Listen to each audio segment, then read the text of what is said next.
അസ്സലാമലൈക്കും, welcome back to daily dishes.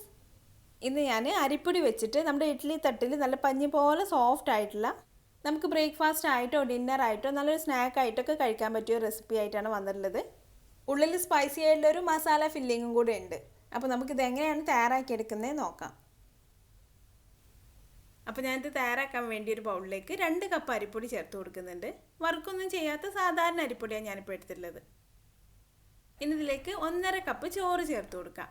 നമ്മുടെ കയ്യിൽ ഏത് ചോറാണുള്ളതെന്ന് വെച്ചാൽ അത് ചേർത്ത് കൊടുക്കാം. ഞാനിപ്പോൾ മട്ട അരിയുടെ ചോറ് 1.5 കപ്പ് ചേർത്ത് കൊടുത്തിട്ടുണ്ട്. ഇനി ചിരകിയ തേങ്ങ ചേർത്ത് കൊടുക്കാം. 1/2 കപ്പ് ചിരകിയ തേങ്ങ ചേർത്ത് കൊടുത്തിട്ടുണ്ട്. ഇനി ഇതിലേക്ക് ആവശ്യത്തിന് വേണ്ട ഉപ്പും കൂടെ ചേർത്ത് കൊടുത്തിട്ട് എല്ലാം കൂടി ഒന്ന് മിക്സ് ചെയ്തെടുക്കാം. ഇപ്പോൾ ഉപ്പൊക്കെ എല്ലായിടത്തും എത്തുന്ന രീതിയിൽ നന്നായിട്ടൊന്ന് മിക്സ് ചെയ്തെടുത്തിട്ടുണ്ട്. ഇനി ഇത് നമുക്ക് മിക്സിയിലിട്ട് ഒന്നങ്ങ് കറക്കിയെടുക്കണം. നമ്മൾ പുട്ടിനൊക്കെ നനച്ചെടുക്കുന്ന പോലെ എല്ലാം കൂടി ഒന്ന് പൊടിഞ്ഞിട്ട് തരി തരിയായിട്ട് കിട്ടണം. അപ്പോൾ നമ്മൾ മിക്സിയിലിട്ട് ഒന്നങ്ങ് കറക്കിയെടുക്കാനേ പാടുള്ളൂ. കൂടുതൽ സമയം നമ്മൾ ഇത് അരച്ചെടുത്തിട്ടുണ്ടെങ്കിൽ വറ്റൊക്കെ നന്നായിട്ട് അങ്ങ് അരിഞ്ഞിട്ട് കട്ടയായിട്ട് മാറും. അതല്ലെങ്കിൽ മിക്സിയുടെ ആ പൾസ് ബട്ടൺ ഒന്ന് അമർത്തി കൊടുത്താൽ മതി കേട്ടോ. അപ്പോൾ എല്ലാം കൂടി ഒന്ന് മിക്സായി ഒന്ന് പൊടിഞ്ഞ് കിട്ടും. ഇപ്പോൾ ഞാൻ ഇതെല്ലാം കൂടെ നന്നായിട്ടൊന്ന് പൊടിച്ചെടുത്തിട്ടുണ്ട്. നമ്മൾ പുട്ടിനൊക്കെ നനച്ചെടുക്കുന്ന പോലെ കട്ടകളൊന്നും ഇല്ലാതെ നല്ല തരി തരിയായിട്ട് വന്നിട്ടുണ്ട്. പുട്ടിന് നനച്ചെടുക്കുന്ന പോലെ തന്നെ ഇതുപോലെ ഒന്ന് പിടിച്ചു നോക്കിയിട്ടുണ്ടെങ്കിൽ ഷേപ്പായി കിട്ടുന്നുണ്ടെങ്കിൽ പാകത്തിനുള്ള നനവായിട്ടുണ്ട്. ഇനി നമുക്ക് ഇതിലേക്ക് വേണ്ട ഒരു മസാല തയ്യാറാക്കണം. അപ്പോൾ അതുവരേക്കും നമുക്കിതൊന്ന് മൂടി വെച്ച് മാറ്റി വെക്കാം. ഞാനിപ്പോൾ ഇതിലേക്കൊരു ചെമ്മീൻ മസാലയാണ് തയ്യാറാക്കുന്നത്. ചെമ്മീനോ ചിക്കനോ മുട്ട അല്ലെങ്കിൽ വെജിറ്റബിൾസോ ഏതായാലും മതി കേട്ടോ. മസാലയ്ക്ക് നമ്മളൊരു ഇഷ്ടത്തിന് തയ്യാറാക്കാം. ഞാനിപ്പോൾ 1/2 കിലോ ചെമ്മീൻ എടുത്തിട്ടുണ്ട്. ചെമ്മീൻ നന്നായിട്ട് ക്ലീൻ ആക്കി എടുത്ത ശേഷം ഒരു 3-4 പീസായിട്ട് കട്ട് ചെയ്തെടുത്തിട്ടുണ്ട്. ഇതിപ്പോൾ വലിയ ചെമ്മീൻ ആയതുകൊണ്ടാണ് ഞാൻ കട്ട് ചെയ്തെടുത്തിട്ടുള്ളത്. ചെറുതാണെങ്കിൽ കട്ട് ചെയ്യേണ്ട ആവശ്യമൊന്നുമില്ല കേട്ടോ, അങ്ങനെ തന്നെ എടുത്താൽ മതി. ഇനി നമുക്ക് ഈ ചെമ്മീൻ ഒന്ന് വേവിച്ചെടുക്കുക അല്ലെങ്കിൽ ചെറുതായിട്ടൊന്ന് പൊരിച്ചെടുക്കുക ചെയ്യണം. ഞാനിപ്പോൾ ഇതൊന്ന് വേവിച്ചെടുക്കുകയാണ് ചെയ്യുന്നത്. അപ്പോൾ ഇതിലേക്കൊരു 1/2 ടീസ്പൂൺ മഞ്ഞൾപ്പൊടി ചേർത്തിട്ടുണ്ട്. പിന്നെ 1.5 ടീസ്പൂൺ മുളക് പൊടി ചേർത്ത് കൊടുക്കാം. ഇനി ഇതിലേക്ക് ആവശ്യത്തിന് വേണ്ട ഉപ്പും കൂടെ ചേർത്ത് കൊടുത്തിട്ട് എല്ലാം കൂടി ഒന്ന് മിക്സ് ചെയ്ത് കൊടുത്ത ശേഷം നമുക്കിതൊന്ന് വേവിച്ചെടുക്കണം. വെള്ളമൊന്നും ചേർക്കേണ്ട ആവശ്യമില്ല കേട്ടോ. ചെമ്മീനൊന്ന് ചൂടായി വരുമ്പോൾ ഇതിൽ നിന്ന് തന്നെ വെള്ളം ഇറങ്ങി വരും. അപ്പോൾ നമുക്കിതൊന്ന് മൂടി വെച്ച് കൊടുക്കാം. ഇപ്പോൾ ചെമ്മീനൊക്കെ നന്നായിട്ട് വെന്ത് വന്നിട്ടുണ്ട്. ഇതിലിപ്പോൾ കുറച്ച് വെള്ളമുണ്ട്. അത് നമുക്കിതൊന്ന് തുറന്ന് വെച്ചിട്ട് വറ്റിച്ചെടുക്കാം. ഇപ്പോൾ ചെമ്മീനിലുള്ള വെള്ളമൊക്കെ നന്നായിട്ട് വറ്റി വന്നിട്ടുണ്ട്. ഇനി നമുക്ക് തീ ഓഫ് ചെയ്യാം. അപ്പോൾ മസാല തയ്യാറാക്കാൻ വേണ്ട ചെമ്മീൻ റെഡിയായി. ഇനി നമുക്ക് മസാല തയ്യാറാക്കാം. അപ്പോൾ ഒരു പാൻ ചൂടാവാനായിട്ട് വെച്ചിട്ടുണ്ട്. അതിലേക്കൊരു 2 ടേബിൾ സ്പൂൺ വെളിച്ചെണ്ണ ചേർത്ത് കൊടുക്കാം. വെളിച്ചെണ്ണ നന്നായിട്ടൊന്ന് ചൂടായി വന്നാൽ അതിലേക്കൊരു 3 സവാള നല്ല ചെറുതായിട്ട് കട്ട് ചെയ്ത് ചേർത്ത് കൊടുക്കാം. ഇനി ഈ സവാള നന്നായിട്ടൊന്ന് വഴറ്റിയെടുക്കാം. അപ്പോൾ സവാള പെട്ടെന്നൊന്ന് വഴന്ന് കിട്ടാൻ വേണ്ടി ഞാൻ ഇതിലേക്ക് കുറച്ച് ഉപ്പും കൂടെ ചേർത്ത് കൊടുക്കുന്നുണ്ട്. അപ്പോൾ ഉപ്പും കൂടെ ചേർത്തിട്ട് നമുക്ക് ഒന്നും കൂടി വഴറ്റിയെടുക്കാം.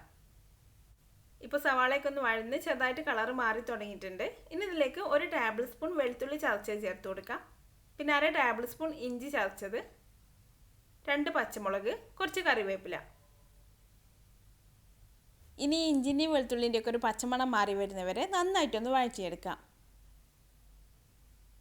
ഇപ്പോൾ ഇഞ്ചിയും വെളുത്തുള്ളിയൊക്കെ നന്നായിട്ട് വഴന്ന് അതിൻ്റെ ആ ഒരു പച്ചമണമൊക്കെ ഒന്ന് മാറി വന്നിട്ടുണ്ട്. ഇനി ഇതിലേക്ക് ഒരു 1/4 ടീസ്പൂൺ മഞ്ഞൾപ്പൊടി ചേർത്ത് കൊടുക്കാം. പിന്നെ ചെമ്മീനായതുകൊണ്ട് ഒരു 1/4 ടീസ്പൂൺ പെരുംജീരകം പൊടിച്ചതും കൂടെ ചേർക്കുന്നുണ്ട്. ചിക്കനൊക്കെ ആണെങ്കിൽ ഗരം മസാല ഒക്കെ ചേർത്ത് കൊടുക്കാം കേട്ടോ. ഇനി നമുക്ക് ഈ പൊടികളൊക്കെ ഇതിലൊന്ന് മിക്സ് ചെയ്ത് കൊടുക്കാം. ഇപ്പോൾ പൊടികളൊക്കെ ഒന്ന് മിക്സ് ചെയ്തെടുത്തിട്ടുണ്ട്. ഇനി ഇതിലേക്ക് നമുക്ക് തക്കാളി ചേർത്ത് കൊടുക്കാം. ഒരു ചെറിയ തക്കാളി നല്ല ചെറുതായിട്ട് കട്ട് ചെയ്ത് ചേർത്ത് കൊടുത്തിട്ടുണ്ട്. ഇനി തക്കാളി ഇതിലിട്ട് ഒന്നങ്ങ് വഴറ്റി കൊടുക്കാം. ഇപ്പോൾ തക്കാളിയും ചെറുതായിട്ടൊന്ന് വഴറ്റിയെടുത്തിട്ടുണ്ട്. ഇനി ഇതിലേക്ക് നമ്മൾ വേവിച്ച് വെച്ചിട്ടുള്ള ചെമ്മീൻ ചേർത്ത് കൊടുക്കാം.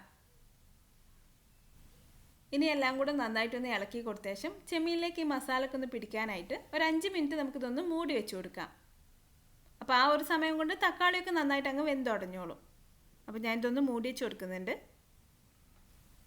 ഇപ്പോൾ ഞാനിത് മൂടി വെച്ചിട്ട് ഒരു 5 മിനിറ്റ് കഴിഞ്ഞിട്ടുണ്ട്. ഇനി നമുക്കിത് തുറന്ന് നോക്കാം. നമ്മൾ ചേർത്തിട്ടുണ്ടായിരുന്ന തക്കാളിയൊക്കെ നന്നായിട്ട് വെന്തുടഞ്ഞ് മസാല നല്ല പാകമായി വന്നിട്ടുണ്ട്. ഇനി നമുക്ക് തീ ഓഫ് ചെയ്യാം. ഇനി നമ്മളിത് തയ്യാറാക്കുന്നത് ഇഡ്ഡലി തട്ടിലാണ്. അപ്പോൾ ഇഡ്ഡലി തട്ടിൽ നിന്ന് പെട്ടെന്ന് വിട്ട് കിട്ടാൻ വേണ്ടി നമുക്കിതിൽ കുറച്ച് ഓയിലൊന്ന് ബ്രഷ് ചെയ്ത് കൊടുക്കാം.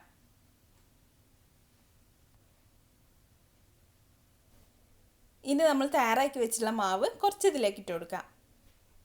ഇനി ഇതുപോലെ ഒരു സ്പൂണോ അല്ലെങ്കിൽ കൈ എന്തെങ്കിലും വെച്ചിട്ട് നന്നായിട്ടൊന്ന് അമർത്തി കൊടുക്കാം. അപ്പോൾ ഇതുപോലെ നമുക്ക് എല്ലാത്തിലും കുറച്ച് മാവ് ആദ്യം ഇട്ട് കൊടുക്കാം. അപ്പോൾ ആദ്യം കുറച്ച് മാവിട്ട് കൊടുത്തിട്ട് എല്ലാതും നന്നായിട്ടൊന്ന് അമർത്തി വെച്ചിട്ടുണ്ട്. ഇനി ഇതിൻ്റെ നടുക്കായിട്ട് നമ്മൾ തയ്യാറാക്കി വെച്ചിട്ടുള്ള ചെമ്മീൻ മസാല കുറച്ചിട്ട് കൊടുക്കാം. അപ്പോൾ ഇതുപോലെ എല്ലാത്തിൻ്റെ നടുക്ക് നമുക്ക് കുറച്ച് ചെമ്മീൻ മസാല വെച്ച് കൊടുക്കാം.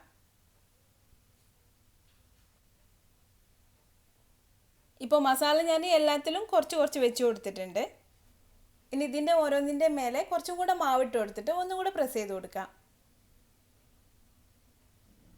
അപ്പോൾ ഇതേ രീതിയിൽ നമുക്ക് ബാക്കിയുള്ളതെല്ലാം മുകളിൽ കുറച്ചും കൂടെ മാവിട്ട് കൊടുത്തിട്ട് ഒന്ന് പ്രസ് ചെയ്ത് വെക്കാം. ഞാനിപ്പോൾ എല്ലാതും തയ്യാറാക്കി വെച്ചിട്ടുണ്ട്. അപ്പോൾ ഇനി നമുക്കിത് നമ്മൾ ഇഡ്ഡലിയൊക്കെ ചെയ്യുന്ന പോലെ ഒന്ന് ആവി കയറ്റിയെടുക്കാം.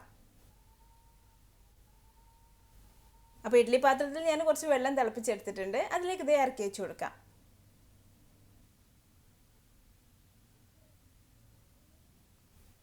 ഇനി ഇത് നന്നായിട്ടൊന്ന് ആവി വന്നു തുടങ്ങിയാൽ വെന്ത് കിട്ടും. നന്നായിട്ടൊന്ന് ആവി വന്നിട്ട് 1 മിനിറ്റും കൂടെ വെച്ച് കൊടുത്ത ശേഷം നമുക്ക് തീ ഓഫ് ചെയ്യാം. ഇതിപ്പോൾ വെന്ത് വന്നിട്ടുണ്ട്. ഇനി ഇത് കുറച്ചൊന്ന് ചൂടാറിയ ശേഷം നമുക്ക് ഈ ഇഡ്ഡലി തട്ടൊന്ന് മാറ്റി കൊടുക്കാം. നല്ല ചൂടോടുകൂടി തന്നെ നമ്മളിത് എടുക്കാൻ നോക്കി ചിലപ്പോൾ പൊടിഞ്ഞു പോകും. നല്ല സോഫ്റ്റാണിത്. അപ്പോൾ നമുക്കിത് ചെറുതായിട്ടൊന്ന് ചൂടാറിയ ശേഷം ഈ ഇഡ്ഡലി തട്ടൊന്ന് മാറ്റി കൊടുക്കാം. ഇതിപ്പോൾ ചെറുതായിട്ടൊന്ന് ചൂടാറിയിട്ടുണ്ട്. അപ്പോൾ ഇതുപോലെ ഒരു കത്തിയോ അല്ലെങ്കിൽ സ്പൂൺ എന്തെങ്കിലും വെച്ചിട്ട് ഇതിൻ്റെ സൈഡൊക്കെ ഒന്ന് വിടിയിച്ച് കൊടുക്കാം.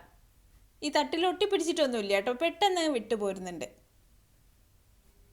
നല്ല സോഫ്റ്റാണ്, എന്നാലും നമുക്ക് പൊടിഞ്ഞൊന്നും പോവാതെ നല്ല രീതിയിൽ കിട്ടിയിട്ടുണ്ട്.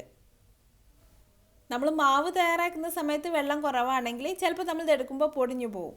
പുട്ടൊക്കെ പോലെ തന്നെയാണ് നമ്മൾ മസാലപ്പുട്ടൊക്കെ തയ്യാറാക്കിയെടുക്കുന്ന ആ ഒരു രീതിയിൽ തന്നെയാണ് തയ്യാറാക്കുന്നത്. അപ്പോൾ എല്ലാതും ഞാൻ ഇഡ്ഡലി തട്ടൊന്നും മാറ്റി ഒരു പാത്രത്തിലാക്കി വെച്ചിട്ടുണ്ട്. ഇനി ഇതൊന്ന് കട്ട് ചെയ്ത് നോക്കാം. പഞ്ഞി പോലെ നല്ല സോഫ്റ്റ് ആയിട്ട് ഇരിക്കുന്നുണ്ട്. അപ്പോൾ ഇതുപോലെ ഒന്ന് തയ്യാറാക്കി നോക്കിയിട്ട് അഭിപ്രായം എന്നെ കമൻറ്റിലൂടെ അറിയിക്കാൻ മറക്കരുത്. വീഡിയോ നിങ്ങൾക്ക് ഇഷ്ടമായാൽ ലൈക്ക് ചെയ്യാനും ഷെയർ ചെയ്യാനും കമൻറ്റ് ചെയ്യാനൊന്നും മറക്കരുത്. പിന്നെ ഇതുപോലെ നല്ല ഈസി ആയിട്ടുള്ള നല്ല ടേസ്റ്റി ആയിട്ടുള്ള റെസിപ്പികൾക്കായി ചാനലൊന്ന് സബ്സ്ക്രൈബ് ചെയ്തേക്കണേ. അപ്പോൾ അടുത്ത നല്ലൊരു റെസിപ്പി ആയിട്ട് വീണ്ടും കാണാം. Thanks for watching this video.